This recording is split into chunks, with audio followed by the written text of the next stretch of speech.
আজকে শুনবেন একটি ভিন্ন স্বাদের গল্প। আজকের গল্প রমণী মোহনের কাপ। রচনায় সৌমিত্র কুণাল বসু। সৌমিত্র কুণাল বসু উত্তর কলকাতার এক বর্ধিষ্ণু পরিবারের সন্তান। জন্ম, শিক্ষা এবং কর্ম মূলত কলকাতা কেন্দ্রিকই। পারিবারিকভাবে সৌমিত্র কুণালের প্রপিতামহ সারদা প্রসাদ বসু এবং নীল দর্পণ নাটকের রচয়িতা দীনবন্ধু মিত্র সম্পর্কে আপন মামাতো পিস্তুত ভাই। শিক্ষাগতভাবে সৌমিত্র কুণাল কলকাতার হিন্দু কলেজ থেকে উচ্চ মাধ্যমিক অবধি, সিটি কলেজ অফ কমার্স থেকে গ্র্যাজুয়েশন এবং ইউকের অন্তর্গত উইগান ইউনিভার্সিটি থেকে বিজনেস ম্যানেজমেন্টে স্নাতকোত্তর করেছেন। কর্মক্ষেত্রে সুনামের সাথে বিভিন্ন প্রাইভেট সেক্টরের কোম্পানিতে উচ্চ পদে আসীন ছিলেন।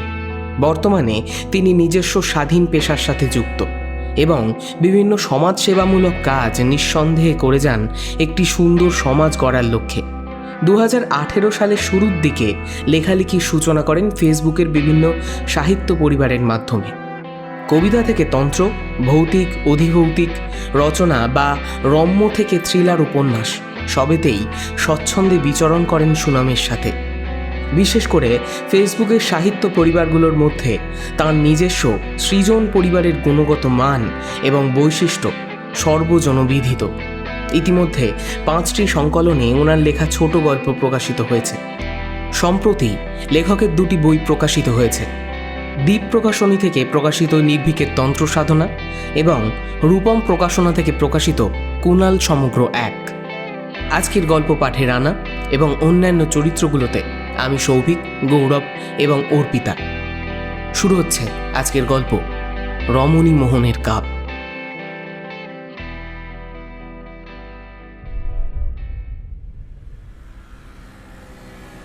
লাল কাপটা কেনার কোনো ইচ্ছাই ছিল না রমণীমোহন বাবুর। পুরো নাম রমণীমোহন গুছাইত। বয়স এই পৌষে 48-এ পড়েছেন। নেহাত গোবেচারা চেহারার 5.5 ফুটের রমণীবাবুর পিছুটান একজনই, বাল্য বিধবা পিসি। নিজের বাবাকে তাও আবছা আবছা মনে পড়ে, কিন্তু মাকে চোখের দেখাটুকুও দেখার সুযোগ পাননি রমণীমোহন। তিনি রমণীবাবু জন্মের সাথে সাথেই পরলোক গমন করেছিলেন।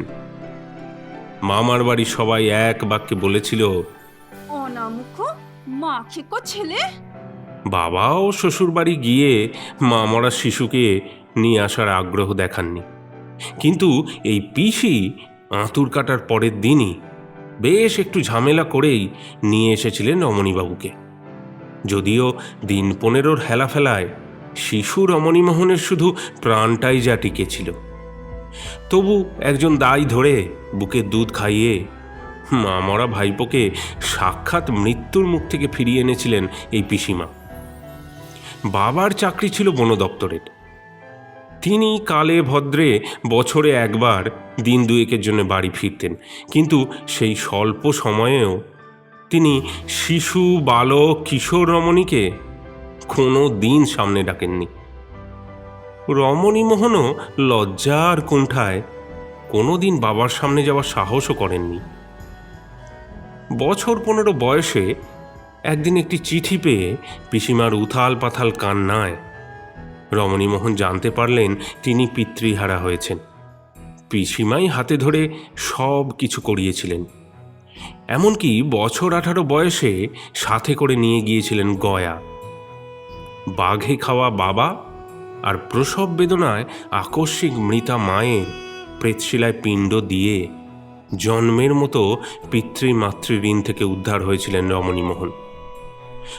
যদিও তাতে তার কিছু তেমন মানসিক পরিবর্তন হয়নি, কারণ রমণীবাবুর জন্মস্থক পিসিমাই ছিলেন বাপ, মা, ভাই, বোন, মায় বন্ধু এবং গুরুও। ঠাকুরদার বাবা নীলের ব্যবসা করে অনেক টাকা করেছিলেন, কাজেই অর্থের অভাব কোনো দিনই ছিল না। কিন্তু পিসিমার কড়া শাসনে কোনো দিনই ভেসে যাওয়ার সুযোগ পাননি রমণীমোহন। এমনিতেও চিরকালই তাবিজ, মাদুলি আর আংটি পরিয়েই বিপদ থেকে ভাইপোকে আগলে রেখেছিলেন পিসিমা। সাথে তার স্বল্প উচ্চতা, কৃশতনু আর বেজায় কালো রঙের জন্য চিরকালই স্কুল কলেজে উপহাসের পাত্রই ছিলেন রমণীমোহন। কলেজের পাঠ চুকিয়ে একবার সাহিত্যিক হওয়ার তীব্র বাসনা হয়েছিল রমণীমোহন বাবুর, কিন্তু পিসিমার নিদান। পুরুষ মানুষ চাকরি না করে ঘরে বসে থাকলে তার কপালে অশেষ দুঃখ। কাজেই কলেজের পাঠ চুকলে একটা সওদাগরি অফিসে নামমাত্র মাইনেতে হিসেব রক্ষকের কাজ ধরলেন রমণীমোহন। পৈতৃক বাড়ি বিডন স্ট্রিটে, আর অফিস গণেশ টকিজ পেরিয়ে আর একটু গেলেই। তাই যাতায়াত করেন হেঁটেই। একে তো জন্মছকে বাহন দুর্ঘটনা আছেই, সাথে বদহজমের রুগী সেই শৈশব থেকেই। তাই পিসিমার হাতের ঝোল ভাত খেয়ে ছাতা আর টিফিন কৌটো নিয়ে দিব্যি টুকটুক করে হেঁটে যাতায়াত করলে হজমের গণ্ডগোলটা আর হয় না। যদিও মারওয়ারি অফিসে সবার প্রমোশন বা মাইনে বাড়লেও রমণীমোহন বাবুর তেমন উল্লেখযোগ্য কোনো উন্নতি হয়নি গত 27 বছরে। সেটা নিয়ে অবশ্য রমণীমোহনের ক্ষোভও নেই। এখনও ব্যাংকের থেকে মাস গেলে যা সুদ পান তাতে হেসে খেলে পিসি ভাইপোর রোজ মাংস পোলাও খেলেও চলে। তাই মাইনেটা নেহাতি উদ্বৃত্ত ভেবেই আর নিজেও কিছু বলেন না, বেশ চলে যায়। কাপ চালানোটা শিখেছিলেন পিসিমার কাছে। ছোট থেকেই দেখতেন বিশেষ বিশেষ অমাবস্যায় পিসিমা চিলে কোঠার ঠাকুর ঘরে ঢুকে সারা রাত কি সব করতেন। পাড়া ঝেঁটিয়ে বউঝিরা আসত নিদান পেতে। রমণীবাবুর বয়স 18 হলে পিসি একদিন নিজেই তাকে কাপ চালানো শিখিয়েছিলেন। গোল করে চকের দাগের মধ্যে সিঁদুরের বৃত্ত, তার মধ্যে আবার একটা চকের গুঁড়োর বৃত্ত, তার মধ্যে আবার সিঁদুরে, এইভাবে মোট 13টা বৃত্ত। তাতে আবার ক খ গ করে বর্ণ লেখা থাকবে, আর থাকবে 1 থেকে 9 অবধি সংখ্যা। অমাবস্যায় বিশেষ একটি গোপন পুজো করে আসনে বসে কাপটাকে বৃত্তের মধ্যিখানে রাখলে কাপ বর্ণ আর সংখ্যা ছুঁয়ে বলে দিত উত্তর। বছর দুয়েক পিসিমার তত্ত্বাবধানে কঠোর অনুশীলন করতেই ব্যাপারটা একদম আয়ত্তে এনে ফেলেছিলেন রমণীবাবু। কেবল পরের দিন ওঠার ক্ষমতা থাকতো না তাঁর। অফিস কামাই হতো, সারা দিন আচ্ছন্ন অবস্থায় পড়ে থাকতেন বিছানাতে। কিন্তু ব্যাপারটা এমনই মজাদার আর চমকপ্রদ যে কাপ চালানোর নেশাটা রমণীবাবুর মধ্যে গেড়ে বসেছিল ততদিনে। 32 বছর পূর্ণ হওয়ার পরে কৌশিকী অমাবস্যায় প্রথম পিসিমার জায়গায় নিজে বসেন কাপ নিয়ে। পিসিমা তখন বাতের ব্যথায় শয্যাশায়ী, কিন্তু পাড়ার বৌঝিদের কাতর আহ্বানে প্রথম অফিসিয়ালি রমণীমোহন বাবুকে এই কাজের ভার দেন। আর পিসিমাকে ছেড়ে একা বন্ধ ঘরের মধ্যে কাপ চালিয়ে বাইরে এসে বাইরে বসে থাকা অপেক্ষমান উত্তরপ্রার্থীদের উত্তর দেওয়ার সময় রমণীমোহন স্পষ্ট অনুভব করেন তার শরীরে অন্য কারো উপস্থিতি। সেই কাপটা চালায়, কিন্তু তাকে দেখা যায় না, শুধু অনুভব করা যায়। আর কাপ চালানোর পরেই অজ্ঞান হয়ে যাওয়ার মুহূর্তে প্রথমবার রমণীমোহন বাবু স্পষ্ট দেখতে পান ওনার শরীর থেকে একটা শাড়ি পরা আবছা মূর্তি বেরিয়ে দেওয়ালে মিশে যাচ্ছে। যদিও প্রথম কাপ চালানোর পরে সবাই বিদায় নিলে কোনো রকমে সদর দরজা আটকে সেই যে বিছানা নিয়েছিলেন 1.5 দিন একটানা ঘুমিয়ে 3 দিন পরে সুস্থ হয়েছিলেন। পিসিমা বাতের ব্যথা নিয়েও সেবা করেছিলেন।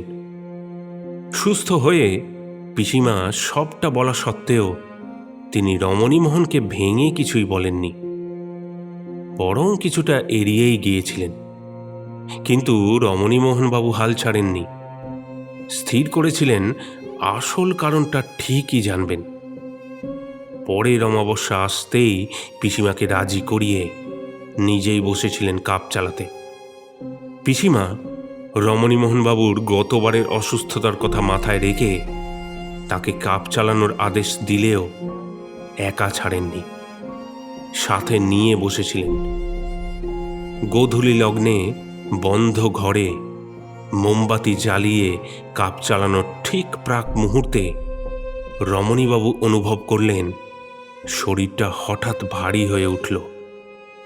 পিসিমা ছুঁয়ে থাকা সত্ত্বেও রমণীমোহন স্পষ্ট অজানা কোনো মানুষের অস্তিত্ব উপলব্ধি করলেন শরীরের ভেতরে।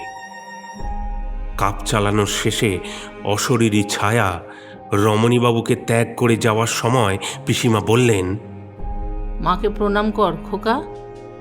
রমণীবাবু কাঁপা কাঁপা হাতে অজ্ঞাত অশরীরীকে প্রণাম করলেন।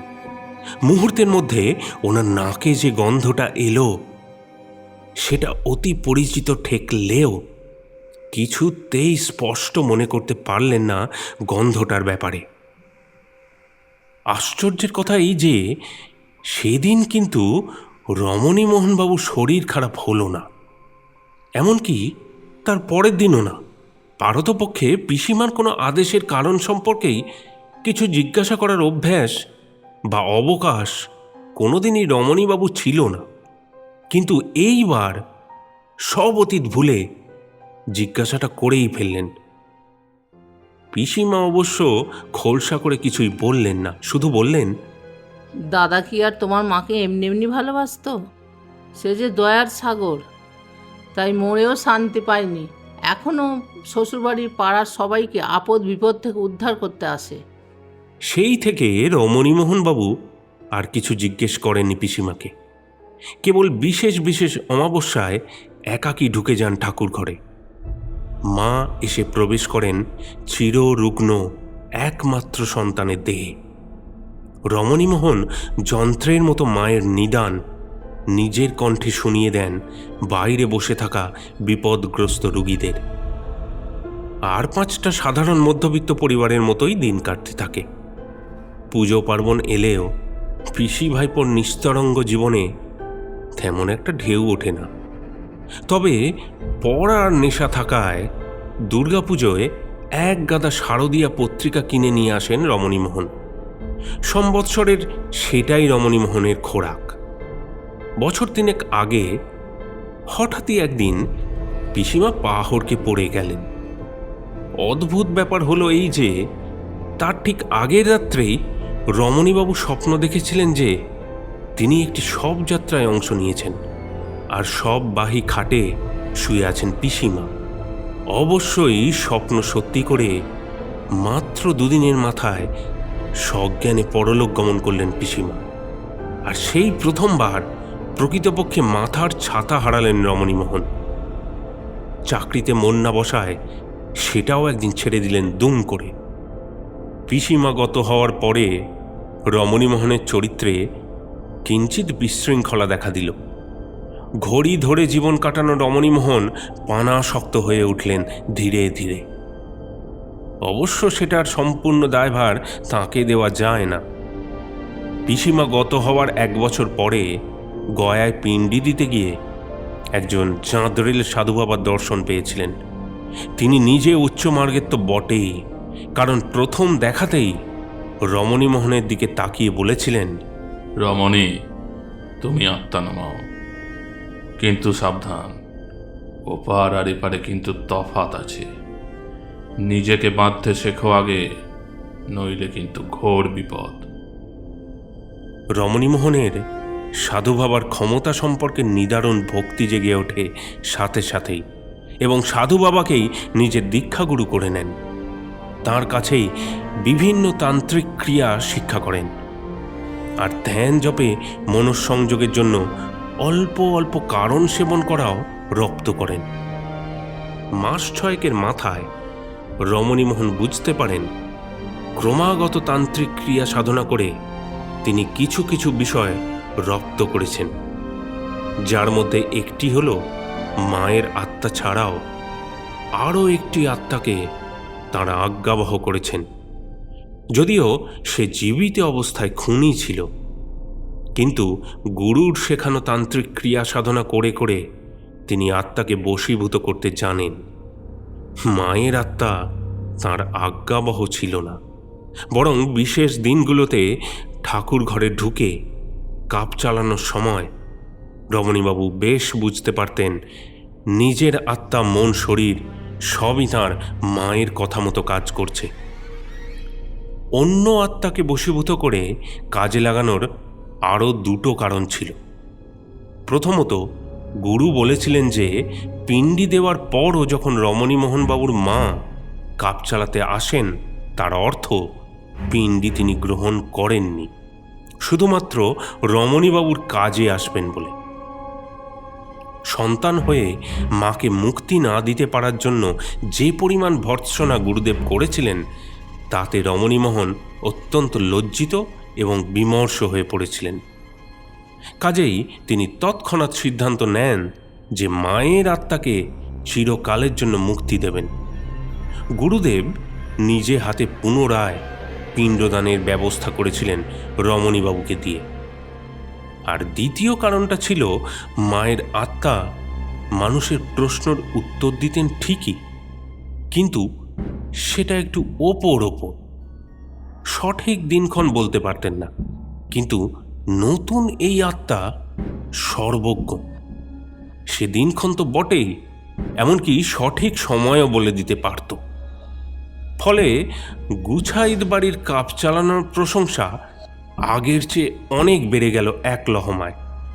কিন্তু সেটা হলো একটা নতুন লাল কাপের মাধ্যমে। তাছাড়া এই নতুন আত্মা জীবিত অবস্থায় ছিল গুরুদেবের একান্ত অনুগত শিষ্য। যদিও খুনে, তবুও তার গুরু ভক্তি ছিল দেখার মতো। গুরুর আদেশেই আগের কাপটা গঙ্গায় বিসর্জন দিয়ে রমণীমোহন যাত্রা করেছিলেন কামাখ্যা। অনেক খুঁজে সন্ধান পেয়েছিল বুড়ি বাঙালি তান্ত্রিক মায়ের। গুরুদেবের কথা বলা মাত্রই সে ক্রূর হাসি হেসে তার ঝোলা থেকে একটা দাগ কাটা লাল কাপ বের করে বলেছিল, এটা তুই নিয়ে যা বাপ, তোর বশ করা আত্মা নিজের খেল ভালো করে দেখাতে পারবে। যদিও সাক্ষাতের পরে বুড়িটাকে দেখে রমণীমোহনের কেমন একটা গা শিরশির করে উঠেছিল, ঠিক যেন একটা জীবন্ত পিশাচ। কষের দাঁত বেরিয়ে থেকে বুড়িটাকে যেন আরো ভৌতিক করে তুলেছিল।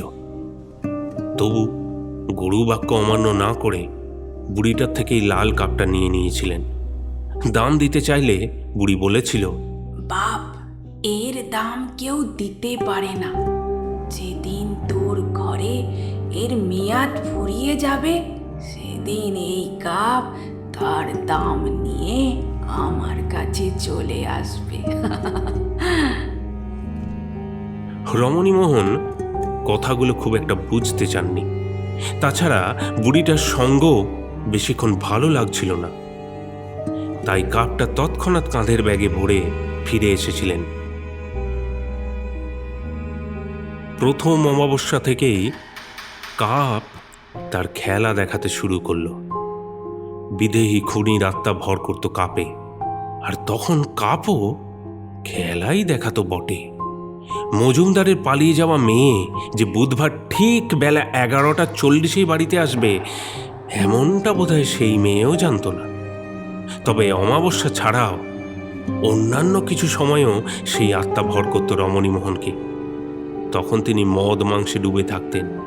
বাড়ি থেকে বেরোতেও খুব একটা দেখা যেত না। পাড়ায় রটে গিয়েছিল রমণীমোহন জাদু করে বাজার আনিয়ে নেয় বাড়িতে। বছর 5 এইভাবে কেটে গেছে। রমণীবাবু আর খুনির বিদেহী আত্মা বেশ হাত ধরাধরি করে জীবন কাটাচ্ছে। অমাবস্যায় লোকের ভিড় দেখার মতো হয় এখন। অনেক দূর দূরান্ত থেকেও লোকে আসে। আজকাল রমণীবাবুকে একজন ছোকরা চাকরও রাখতে হয়েছে।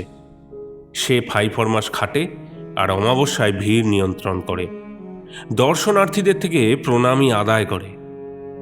আজকাল রমণীবাবু বেশ বুঝতে পারেন শরীরটা ঠিক যাচ্ছে না। সন্ধে হলেই প্রায় দিনই জ্বর আসে। বশ করা আত্মাও মাঝে মাঝে বলে, বড় কষ্ট এপারে, আমার মুক্তি চাই, আমার মুক্তি চাই। কিন্তু চাই বললেই কি আর মুক্তি দেওয়া যায়? কাপ চালানো এখন চালু ব্যবসা হয়ে গেছে রমণীবাবুর।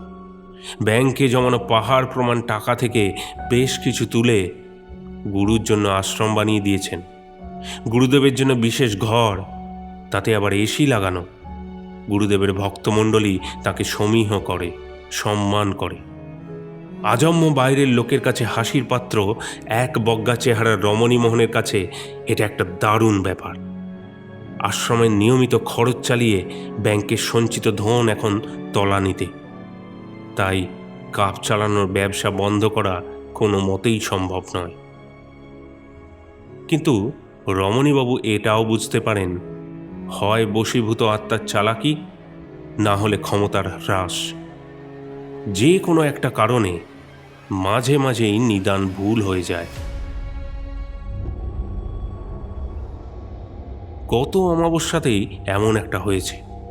বর্ধমানের এক স্কুল শিক্ষকের রুগ্ন সন্তান দারুণ অসুস্থ।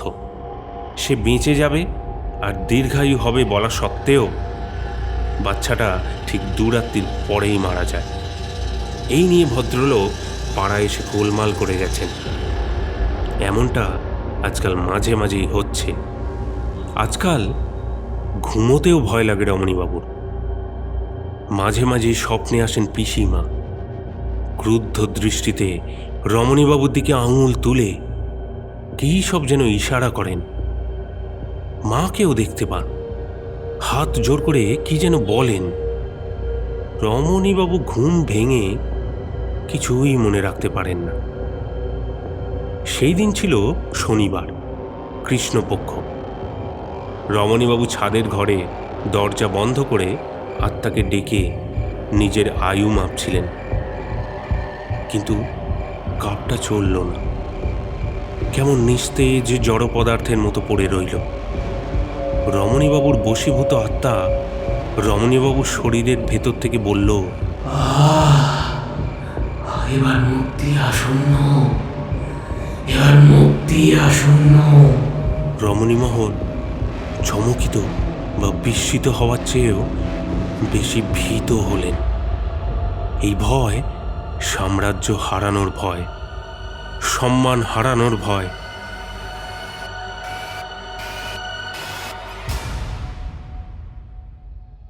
সকাল থেকেই হালকা জ্বর ছিল।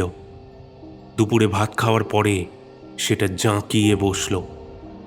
গায়ে হাত দিয়ে বুঝলেন জ্বরের চোটে গা যেন ফুটন্ত লাভার মতো গরম। রাত 8টা নাগাদ কি মনে হতে ঠাকুর ঘরে এসে আবার কাপটা নিয়ে চালাতে বসলেন। নিজেকে নিয়ে একটু ভয়ই পেয়েছেন রমণীমোহন। কাপটা দুপুরের মতো স্থির হয়ে থাকল না। এবার হাওয়াইবাজির মতো এক টানে ঘরের সিলিং ছুঁয়ে খোলা জানলা দিয়ে পাখির মতো উড়ে চলে গেল। সাথে সাথে শরীরটা ভীষণ হালকা হয়ে গেল রমণীমোহনের। অনুভব করলেন শরীরের ভেতর থেকে খুনির বিদেহী আত্মা বেরিয়ে যাচ্ছে। যাওয়ার সময় সে বলে গেল, আজ আমার মুক্তি হয়ে গেল, এবার তোমার পালা। রমণীবাবু আর কিছু শুনতে বা অনুভব করতে পারলেন না। খসা পালকের মতো ঝুপ করে পড়ে গেলেন মাটিতে। আর সাথে সাথেই অনুভব করলেন একটা প্রচণ্ড টান। সেই টান অগ্রাহ্য করার ক্ষমতা তাঁর ছিল না। চোখ খুলে দেখলেন তিনি তাঁর গুরুদেবের সামনে উপস্থিত হয়েছেন। গুরুদেব হেসে বললেন, একটি গেল আর একটা এলো, কিন্তু আমার আজ্ঞাবাহী আত্মার সংখ্যা একই থাকলো।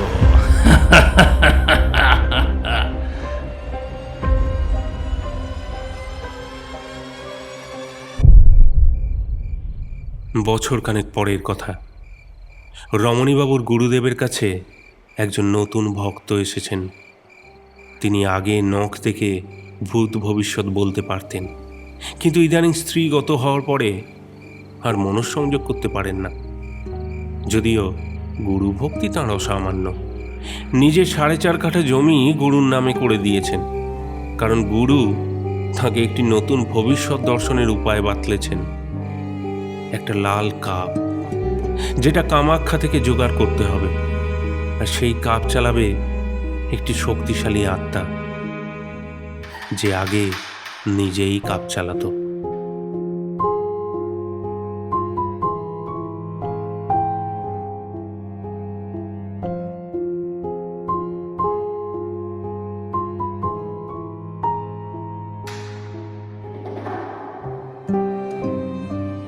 শুনছিলেন আজকের গল্প রমণী মোহনের কাপ, রচনায় সৌমিত্র কুণাল বসু। গল্প পাঠে রানা এবং অন্যান্য চরিত্রগুলোতে আমি সৌভিক, গৌরব, অর্পিতা এবং আমাদের সকলের শ্রদ্ধেয় করবী রক্ষিত। গল্পের প্রচ্ছদ দীপ জিএফএক্স, ধ্বনি পরিকল্পনা ও আবহে ফিনিক্স অডিওভার্স। গল্পটি আপনাদের কেমন লাগলো অবশ্যই লাইক ও কমেন্ট করে আমাদের জানাবেন, এবং আমাদের চ্যানেলটি যদি সাবস্ক্রাইব না করা থাকে তাহলে অবশ্যই সাবস্ক্রাইব করে বেল আইকনটা প্রেস করে রাখবেন সব গল্পের নোটিফিকেশান সবার আগে পাওয়ার জন্য। এছাড়াও ফেসবুকে আমাদের একটা পেজ রয়েছে, যার লিঙ্ক আমরা ডেসক্রিপশনে দিয়ে রেখেছি। আপনারা চাইলে সেখানেও আমাদের সঙ্গে যুক্ত হতে পারেন।